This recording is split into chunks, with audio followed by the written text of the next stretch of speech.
A biblical perspective on life, culture and current events. This is 2020 on Vision. On a Monday, we love to check in with the Australian Christian Lobby, checking on the week's political agenda. Jasmine Yuen is the ACL State Director for Victoria, joining us. Hello, Jasmine. Welcome back to 2020. Thank you, Neil. It's always good to be back in Vision, and thank you for having me today. Before we get into some of the ethical issues that you're just engaging with so powerfully there in Victoria, hey, there's a week-long protest planned in Melbourne this week, anti-war activists against an international weapons expo. What do you understand about what's going on in Melbourne this week? Well, Melbourne and Victoria has always been the state for protests. We have seen many protests in the past, big and small. And we remember a long time ago, those union protests can go up to 10,000 people. But it is said that this week, it is the biggest of the biggest protest that we have in 24 years. So the Victorian police is actually drawing resources from the regional Victoria, also from the interstate in New South Wales. So it is actually quite concerning. So it's a whole week, but over the weekend, protest has already started. As you mentioned just now, the protest is about this Land Forces Expo, or the weapons exhibition held in the Melbourne Convention and Exhibition Centre. So it will be a busy week ahead in the Melbourne CBD. It certainly will be, and as you say, the protests have already started, but the expo itself doesn't start till Wednesday. So 1,500 people attending a demonstration yesterday, started at the State Library. It seems to be, and you might have some thought on this, but it's just like everyone who wants to protest something is out on the streets this week to protest, because there's a planned Extinction Rebellion protest and there's a pro-Palestine protest. Everybody who wants to protest is using this as an opportunity. Definitely is a mix of everything. So these protests, they say that is protesting against war. Of course, we don't, want war in our country or in our world. And at the same time, they are actually calling to disarm Israel. So you can see that there is a mix of everything, a mix of the Greens ideologies, and as well as anti-Semitism and climate change as well. So at the same time, what is disheartening to see is that there is a sense of naiveness among these protesters. Usually they are young people, and over the weekend, just one young lady just glued her hand on the road or a vehicle just to, protest with others people on all this issue. That is concerning. It is, and no doubt there might be more to talk about later in the week. Hey, let's talk about another thing that's coming up this week. The Prime Minister's Literary Awards are going to be announced, and some controversial titles up for awards. Which ones are the most controversial that you can name? Well, it's definitely a book called Welcome to Sex by Yumi Steins and Melissa Kong. If everybody remember, this is the book that Wendy Francis has campaigned hard a few months ago or last year to be taken off shelf from Big W, Kmart, or the rest of the country, is because in it contains explicit and pornographic content and is targeting children as young as 8. So having this book being, among the Prime Minister's Literary Awards list and promoted by the Prime Minister, that is definitely a great concern. Won't be interesting, will it? If he's got to present that award and recognises that that's the controversial book I think it's in the young adult literature category, which I think has got a number of sort of woke type titles in it as well. So, but around the contents of it, and as you describe that, explicit content in there, content that some are saying actually is more pornographic than educational. But the idea is that they're trying to educate young people. But do you think this is being used as like a backdoor way of reaching young people with things that perhaps ought to be maintained and taught within a family? Well, if it's this sex education, I think it is important to have have it between parents and children. But what's concerning is that the school is taking it up and is promoted or supported and even funded by the government. I'll just tell you a little bit into this. So earlier on this year in February, I went to a conference in Sydney. Is actually called the Consent and Respectful Relationship Conference. And among the speakers is actually Melissa Kong. So what she did is that she pretty much justified the reason why sex education is important in school. So she brought through a lot of letters sent through by young people back in the 60s through the Dolly magazine. And so what she said is that, well, they want to have sex education at school is because they want to prevent young people from learning about sex from pornography. Well, that's fair enough. But at the same time, they see that the need to open up all the conversation about sex. So that is a way. So I would say that in a way, it is with good intention, but definitely a wrong approach is because opening up all this conversation when the children are still young is just arouse curiosity. And curiosity, as parents always know, if parents ask the kids not to do something, they were definitely going to do it. And unfortunately, that is exactly what happened if we bring in sex education too young for children and without parents' involvement. And unfortunately, we see children are experimenting on themselves and on other children as well. So, Jasmine, the Christian position on all of this is that while sex education might be one thing, but when you've got government taking the place of parents and doing, as you're suggesting, sexualizing children and young people, that's where Christians have got the problem, isn't it? That these things ought not to happen in that order. There's something that has to happen within families, and you've got activist groups using opportunities like this to sexualize children.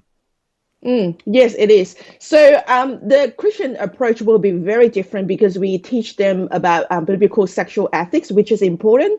We also teach them boundaries and the harmfulness of premarital sex. These are all important. But the approach used by all these secularists or sex educators and government is very different because, for example, in Victoria, we have this sexuality education for years now, and they actually teach young children as young as perhaps primary school and primary school grade 1 and 2 to name the genitalia. And one shocking activity for grade 7, I just want to call this out, is that they give grade 7 students a life-size graphic or picture of male and female genitalia and ask them to shed color on the part that give us or give people sexual stimuli. So how is this not pornography? It's just shocking. Okay, and no doubt there'll be some sort of campaign that you may have running. I'm going to point people to the ACL website to find out more about where the Australian Christian Lobby stands on all of that and the sorts of things that you've got planned for Victoria. Because in Victoria, Victoria is known to be so far leaning left, very, very woke. You've got the Premier, Jacinta Allen, with her LGBTIQ agenda. There's something other than just this sort of program that goes on with the Respectful Relationships program, but they've also got what they call a rainbow toolkit. Give us your insight here into what's going on in Victoria. Yeah, this is a new LGBTIQ agenda rolled out last Friday on the Wear It Purple Day.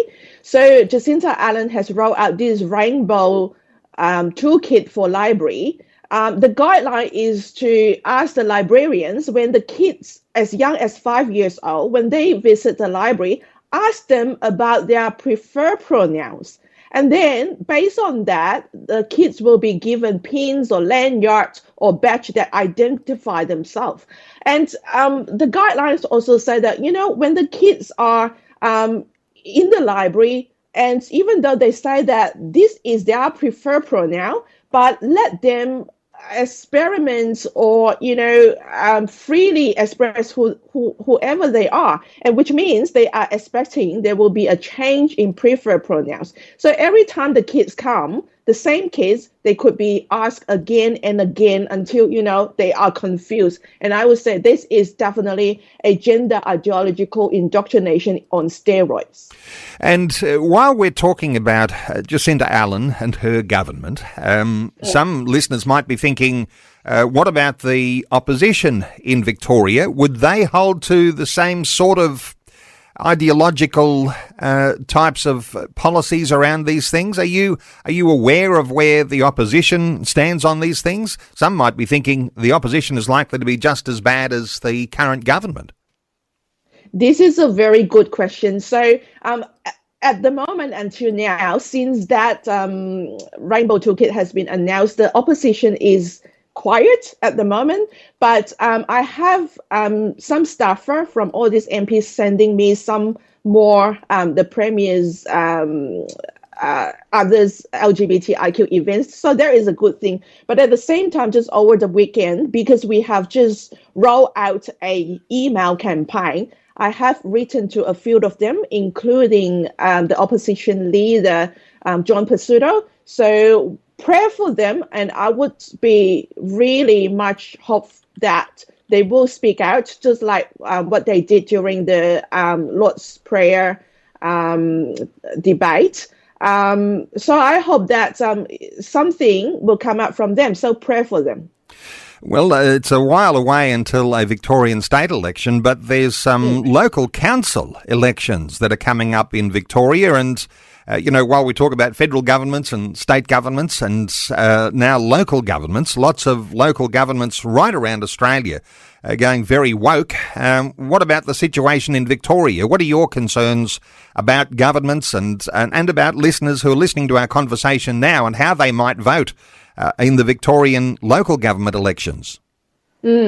We have seen in the past years, local councils have becoming more and more woke. And at the same time, we all know that the Greens Party and other socialist left, they have made use of the local council to train their people before they get into parliament. So in the past few years, we have seen a lot of woke agendas coming out of our local councils. So this is a very important time for Christians to do more, to know their council candidates in order to vote the right people in. Some of the things that is concerning, as we can all see it through the library, through the local council, we see the LGBTIQ gender ideology indoctrination through libraries as well as kindergartens. Also, the cancellation of Australia Day. Some of the council no longer hold Australian citizenship ceremony on Australia Day. And in the past, we had firework on Australia Day, and there is no more in the past few years. And of course, recently, the pro-Palestinian agendas have all dominating the local council's meetings. Okay, and so that's the way you describe woke councils. And so far as listeners, and they're thinking, well, I mean, I've got a local candidate who wants to be a councillor in my town or my city. Is there any way that Victorian listeners today can access any deeper detail around those council elections from the Australian Christian Lobby? Do you have anything like that planned? I'm planning to draft up a list of questions that our supporters can email the candidates to vet them. So I would give you a few important dates that everybody needs to know. So the ballot will be mailed out to residents on October 7th. So Victorians can expect the ballots to arrive in the early October, and then the voting closes on October 25th. Now, what is important from now until then is for every Victorian to go to their local council website to check and find out which council ward that they are in, and then check who the candidates are before sending those candidates some questions. Now, whether those candidates are worth your support and vote will really depends on those answers that they are going to give you. So make good use of that. This time is an important time. Jasmine, let's move on. There's a Victorian woman, her name Jasmine Sussex, and she's being brought to face a Queensland tribunal over comments on trans breastfeeding. So give us your insight here, because this lady, she's a breastfeeding counsellor, and she's accused of labelling a trans breastfeeder as doing something which is akin to a dangerous fetish. What are your thoughts here? So this Victorian woman, Jasmine Sussex, she is an expert in breastfeeding of over a decade. So she raised concerns about a Queensland trans mother, Jennifer Buckley, who was born male but later transitioned into woman, and taking hormones to grow breast and induce lactation to breastfeed the newborn baby. So this is her concern.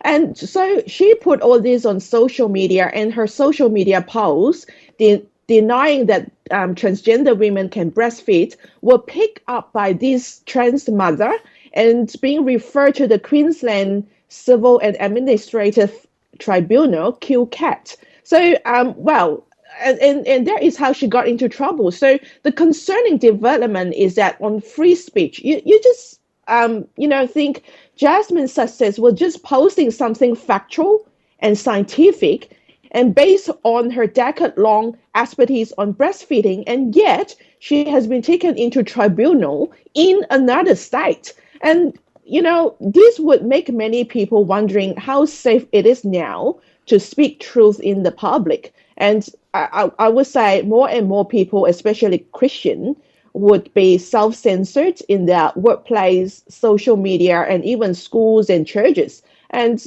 dare not to speak about truth or even to share the gospel. And I'm wondering what's left in a society now. And it might seem that the woke brigade wants that to happen, for Christians to be silenced in their workplace or in the public square. A little bit of, the way that this is like a government-sponsored way of censoring people, experts like Jasmine Sussex, and just on the basis of someone being offended. And I guess as a Christian, it takes a fair bit of courage then to speak up and actually just say what the truth is, knowing that there might be some consequences when you do speak up. But is that something you're encouraging, Jasmine, that people ought not to be remaining silent? Definitely not. So we must not remain silent. There is a scripture that say when a seed fall into the ground, not until it fall into the ground and die, and something something good will come up from there. This is exactly what is happening in the woke culture now. We are afraid to be brought into tribunal. We are afraid to be jailed. We are afraid of this and that. But, until one day, a pastor or a Christian, being really jailed because of speaking about the gospel and the truth about the biblical principles, until then, no one is waking up. So I would say, don't be afraid to speak up. We just need to speak up according to the scripture and truth. And you know what? This is the age where Christians really need to make the decision between Christ or Caesar. But we know that we will definitely be standing and following Jesus no matter what. Well, Jasmine, undoubtedly, those who've been listening into our conversation today may even be a little bit disturbed by just how confronting some of these issues are. So just a special honour to you and all the team at the Australian Christian Lobby, because you're out there on the cutting edge. You are confronting these issues, as uncomfortable as they may seem. And I know you're interested in the feedback of people who are supporters of ACL, or those who might soon be a supporter, because lots of people might be thinking, well, how can I support these guys because they're doing such a fabulous job? There is an ACL survey out at the moment. You're wanting people to actually let you know how they think that the ACL is travelling in all of these things, and you're open for everyone's honest opinions.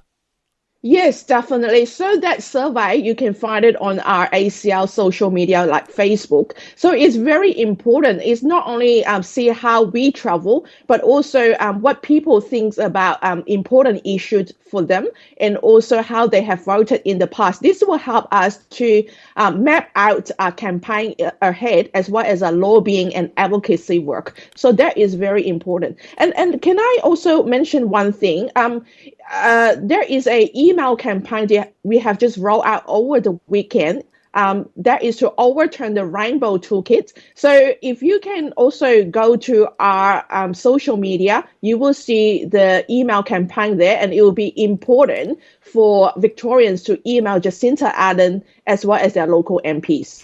Will so many people say, I can see things going bad, but what do I do? The first thing might be just getting the resource that is available on the ACL website, acl.org.au, and then participating in those campaigns, the ones that you're talking about, that campaign around the Rainbow Toolkit for Victorians, but there'll be all sorts of campaigns in all the different states and territories, the different things that are unfolding.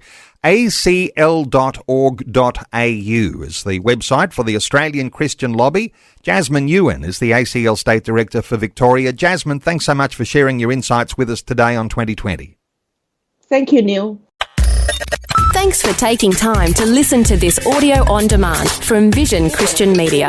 To find out more about us, go to vision.org.au.